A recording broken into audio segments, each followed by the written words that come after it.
Ghogha road તેમજ ring road વિસ્તારના આજુબાજુના લોકો અનેકવાર ચોરીઓના બનાવને લઈને એસપી કચેરીએ દોડી જઈ રજૂઆત કરવામાં આવી। ભાવનગર શહેરના ઘોઘા રોડ વિસ્તાર તેમજ રિંગ રોડ વિસ્તાર જેવા કે બાલયોગીનગર, મેરુબાગ, મંત્રેશ કોમ્પ્લેક્સ, બાલ હનુમાનજી મંદિર રોડ પર છેલ્લા થોડા દિવસોની અંદર જ વારંવાર ચોરીઓના બનાવ બને છે, જેને લઈને સ્થાનિક રહીશો ભયનો માહોલ છવાયો હતો। ત્યારે સ્થાનિક રહીશો દ્વારા એસપી કચેરીએ પહોંચીને એસપી સાહેબને રજૂઆત કરવામાં આવી હતી।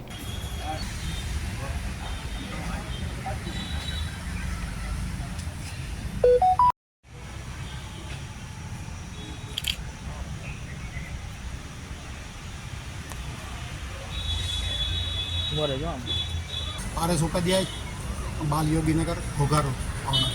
શેની માટે રજૂઆત કરવા હતા? અમે આજે જિલ્લા પોલીસ અધિક્ષક શ્રી પાસે રજૂઆત કરવા માટે આવ્યા છીએ કે બાલયોગીનગર કે જે રિંગ રોડ ઉપર આવેલું એક બહુ મોટી સોસાયટી છે, આજુબાજુની અંદર અનેક નાની મોટી સોસાયટીઓ આવેલી છે।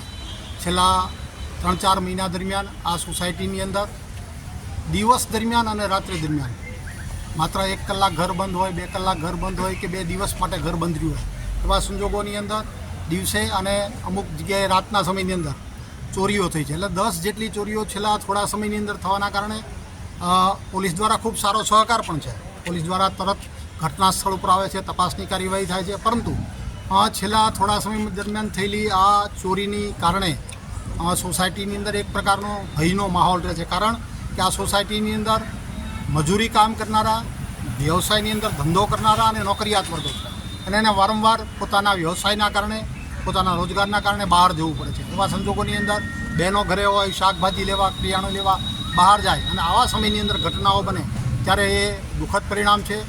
ખૂબ મહેનત કરીને કમાયેલા પૈસા ચોરો એના માધ્યમથી લઈ જાય ત્યારે ખૂબ દુઃખની પણ લાગણીઓ થતી હોય છે। આવા સંજોગોની અંદર તાત્કાલિક અસરથી પગલાં લેવાય, આ પેટ્રોલિંગની પ્રક્રિયાઓ પણ વધારે સઘન બને તે માટે માનનીય એસપી સાહેબના ધ્યાને મૂકવા માટે અમે સૌ બાલયોગીનગરના પરિવારજનો અત્રે રજૂઆત કરવા માટે આવ્યા છીએ।